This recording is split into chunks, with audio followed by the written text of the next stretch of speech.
A poor man was married to a beautiful woman. The man and his wife never quarreled. The husband loved his wife, and the wife loved her husband. They were very happy. But this happy couple had a rich, handsome neighbor. He saw the poor man's beautiful wife, and he fell in love with her. I want to marry her myself, he thought. Every day, when the woman's husband was working in the fields, the rich man went to the poor man's house. "You're a beautiful woman," he said to the poor man's wife, "but your clothes are old. Why doesn't your husband buy new, pretty clothes for you? I'm sure he doesn't love you. If he loved you, he would buy wonderful clothes for you. Divorce him and marry me. I will buy you beautiful new clothes, the best in the land. Then you will be the most beautiful woman in Ethiopia." At first, the woman didn't listen to the rich man, but he came to her house every day, and every day he said the same things. At last, she began to think, perhaps my neighbor is right. Why doesn't my husband buy beautiful new clothes for me? Perhaps he doesn't love me. That night, she said to her husband, "Look at me, husband. My clothes are old and ugly. I want new ones. Buy me some new clothes." Her husband smiled at her. "You don't need new clothes," he said. "You are the most beautiful woman in the world to me." She was angry. "Don't you love me?" she said. "If you love me, buy me a new dress." Her husband loved his wife, and he wanted to please her. "I have only a little money," he thought, "and I need a new plow. But I want my dear wife to be happy." So the next day he went to the market and bought a new dress for his wife. He took it home to her, and she put it on. "Thank you, my dear husband," she cried. "Now I know that you love me." When the rich man came to see her again, she was wearing her new dress. "You see," she said to him, "my husband loves me very much. He bought me this beautiful new dress." The rich man shook his head. "But a good husband doesn't only give his wife new clothes," he said. "He gives her gold. Where's your gold necklace? Where are your gold rings? Why doesn't your husband give you those?" He opened a box and showed her some beautiful gold jewelry. "Look at these," he said. "Divorce your husband and marry me, and I will give all these to you." The woman did not listen to him. "Go away," she said. "I love my husband, and he loves me, and we are happy together." But the rich man came again every day, and every day he showed her the box of jewelry. At last she began to think, perhaps the rich man is right. Why doesn't my husband buy gold for me? Doesn't he love me? That day she didn't make a fire. She didn't cook a meal. Her husband came home late after a long day in the fields. He was tired and hungry. "There's no dinner for you tonight," his wife said. "You don't love me." "What?" her husband cried. "But, my darling, I love you more than anything. You are the most wonderful person in the world." "Then why don't you buy me some gold jewelry?" she said. When a man loves his wife, he gives her a gold necklace and rings for her fingers. Her husband looked worried. "I spent money on her new clothes," he thought. "How can I find more for gold? I'll go and see my brother. Perhaps he will lend me the money. I must buy gold for my dear wife. I want her to be happy." The next day he went to visit his brother. "Lend me some money, brother," he said, "and I will work for you in your field." "All right," his brother said, "but you must work hard. There are many stones in my field, and you must move them all away."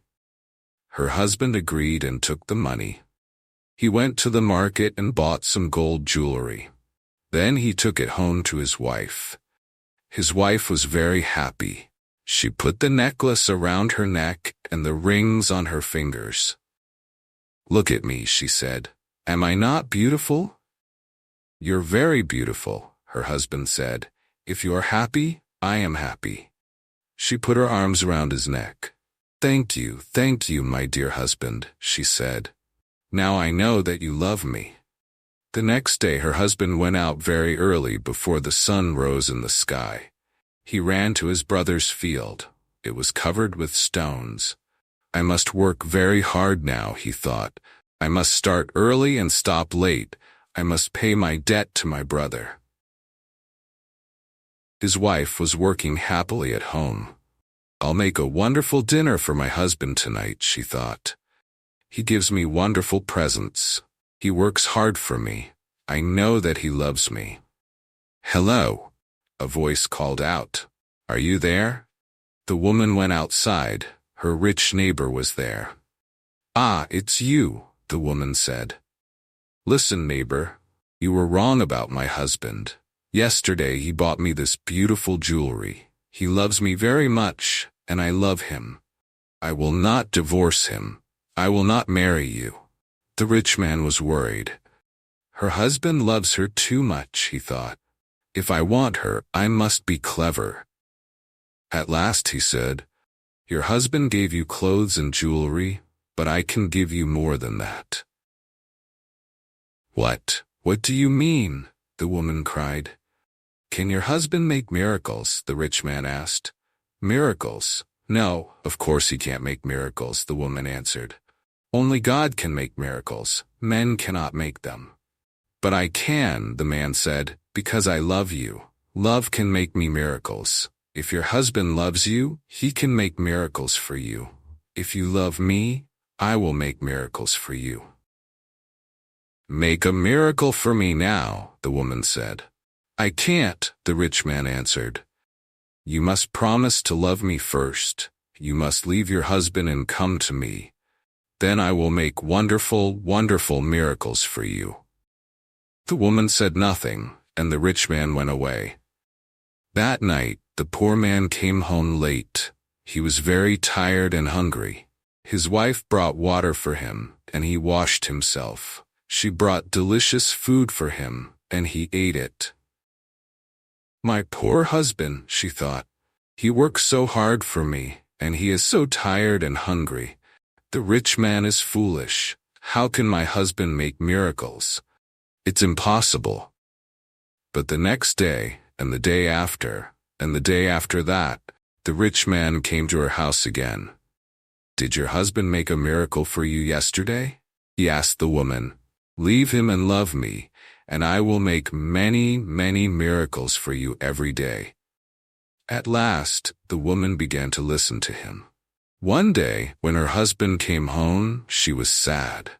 "Wife, dear wife, what is wrong with you?" cried her husband. "Are you sick?" "No," she said, "I'm sad because you do not love me." "What?" cried her husband. "But you know that I love you. I bought you new clothes. I bought you gold jewelry. You're the most precious thing in the world to me." "But you don't make miracles for me," his wife said. Her poor husband was very surprised. "Miracles? Of course I can't make miracles," he said. "Why do you want a miracle? Who gave you the idea?" "Our neighbor came to see me today," the woman said. "Love makes miracles," he said. "If a man loves a woman, he will make miracles for her." Her husband was very worried. "That wicked man wants to take my wife," he thought. "All this trouble comes from him. When he first came here, she wanted new clothes. Then she wanted gold jewelry, and now she wants a miracle. What can I do? If I don't make a miracle, perhaps my wife will leave me and marry him." The next day he went slowly to work in his brother's field. "I must pray," he thought. "Only God can help me now." He looked up to heaven. "O Lord God," he prayed, "please help me to make a miracle. I love my wife, and I want to keep her. Don't let this rich man take her from me." He worked all morning, moving stones from his brother's field. In the middle of the day he sat down under a tree to rest. A man was sitting there already. "Who are you?" the poor man asked. "I am a wizard," answered the man, "and I have a gift for you. Look, here are 2 sticks, they make miracles." "Miracles," the poor man said. He was happy now. "What kind of miracles?" "If you touch a person with the first stick," the wizard said, "he will become a donkey." The poor man thought of the rich man, and he smiled. "A donkey," he said. "That's very good. And if I touch him with the second stick, what will happen?" "He will become a man again," said the wizard. The poor man took the sticks and jumped up. "Oh, thank you, my friend," he said. "I prayed to God, and He sent you to me. Now I can keep my wife and punish my enemy." He ran home. "Wife," he called out, "come here, I'm going to make a miracle." His wife came out of the house. "A miracle?" she said. "What miracle?" "Look," said her husband. He touched her with the first stick. At once she became a donkey. She lifted her head and tried to speak, but she could not. Hee-haw, was all she could say. Her husband touched her with the other stick, and at once she became a woman again. "Husband, that's wonderful," she said. "It's a real miracle. How did you do it?" "I prayed to God," he replied. Her husband said, "And He helped me. And now, wife, I am going to punish my enemy." "Your enemy?" said his wife. "Who is that?" "You know my enemy," her husband said. He was looking at her, not smiling now. "It's the rich man, our neighbor. He comes to our house when I am working in the fields. He gives you bad ideas. Ask your husband for new clothes," he says. "Ask him for gold jewelry. Ask him for a miracle. Am I right? Did our rich neighbor give you all these ideas?" His wife said nothing. "And did you listen to him?" her husband went on. His wife did not look at him. She was ashamed. "I'm sorry," she said. "It's true. He said all those things. He wanted me to divorce you and marry him. And I listened to him." "And do you want to divorce me and marry him?" her husband asked. She looked at him. Her eyes were full of tears. "No, dear husband. I want to stay with you forever, and I will never listen to him again." "Then take this stick," her husband said, "and touch the rich man with it." He gave his wife the first stick, but hid the second one in the roof. The next day, he went to work. Soon, the rich man arrived at the woman's house. "Well," he asked her, "and can your husband make miracles yet?" "Yes," she said, and she touched him with the first stick. At once, the rich man changed into a donkey. "Now," said the woman, "you can go to work and help my dear husband." She took the donkey out to the fields. Her husband was working there, moving stones from his brother's field. "Ah," he said, "a donkey. Now I can finish the job quickly." From that day, the poor man gave the donkey many heavy loads to carry. The donkey carried stones away from the fields. It took sacks of tea to the market and brought flour and coffee home again. For many years, the donkey worked for the poor man. The poor man was not so poor now. The donkey was helping him, and he was becoming richer. One day, the poor man looked at the donkey. It was tired and old. It stood still, its head bent down. The poor man felt sorry for it. He went into his house and brought out the second stick. Then he touched the donkey with it. At once the rich man stood there. But he was not a handsome young man now. He was old, his back was bent, and he was very, very tired. "You tried to take my wife away from me," the poor man said. "That was wrong. Go home now and don't look at other men's wives again." The rich man went away and he never came back again. But the poor man and his wife lived happily together for many more years.